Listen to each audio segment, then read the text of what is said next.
Bismillahirrohmanirrohim. Genep ngangon domba. Hiji Kanjeng Nabi waktos nuju murang kali sepenganya sok ngangon domba kagungan urang Mekah kalayan buruh kanggo kahirupan anjeunna.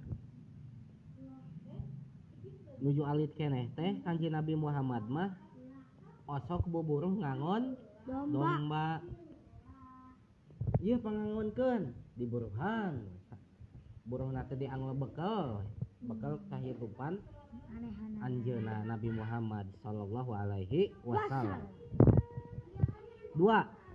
Waktos yuswa Nabi 8 tahun anjeunna angkat ka Syam sareng pamana pikeun dagang. Paja sabaraha tahun? 8. Sagede paja teh dagang. Kanjeng Nabi mah dagang.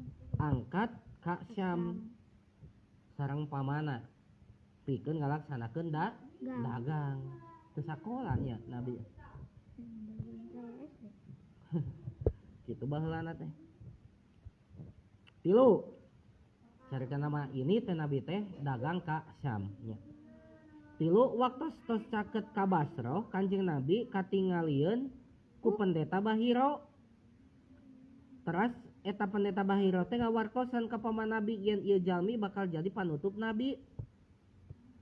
Pendeta Bahiro miwarang supaya marulih deui ka Mekah margi mikarempan tina gangguan musuh nu ngawaskeun ka Nabi. Ieu teh Nabi Muhammad teh nuju yuswa 8 tahun caritana teh. Init ka Syam sareng pamana bade dagang. Pas caket ka Basra eta Kanjeng Nabi nuju alit keneh nuju yuswa 8 tahun teh katingalieun ku pendeta Bahiro. Cek pendeta Bahiro teh alah keke eta teh budak teh bakal jadi nabi akhir zaman eta teh. Bakal jadi nabi jadi panutup para nabi eta budak teh cek saha teh. Cek pendeta Bahiro teh. Bari ngawartosan eta pendeta Bahiro teh ka pamana Nabi.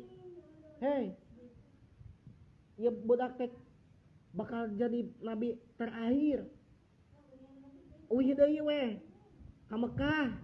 Cenah cek saha teh. Cek pendeta Bahiro teh. Uih deui we ka Mekah ulah nuluykeun perjalanan, ulah dagang.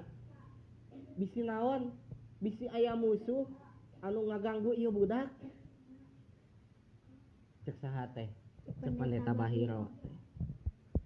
4 kanabianana dituduhkeun ku pirang-pirang ciri anu aya dina kitab-kitab maranehanana. Jadi kitab-kitab eta pendeta kitab anu aya di eta pendeta kitab Toret, kitab Injil.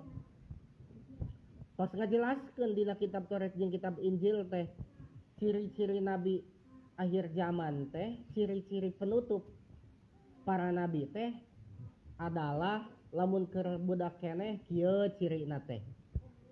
Jadi aya dina naon teh? Dina kitab Toret jeung kitab Injil teh pas kabeneran eta ciri aya di saha? Di Kanjeng Nabi. Tak yakin cek eta pendeta Bahiro ieu budak bakal jadi nabi terakhir.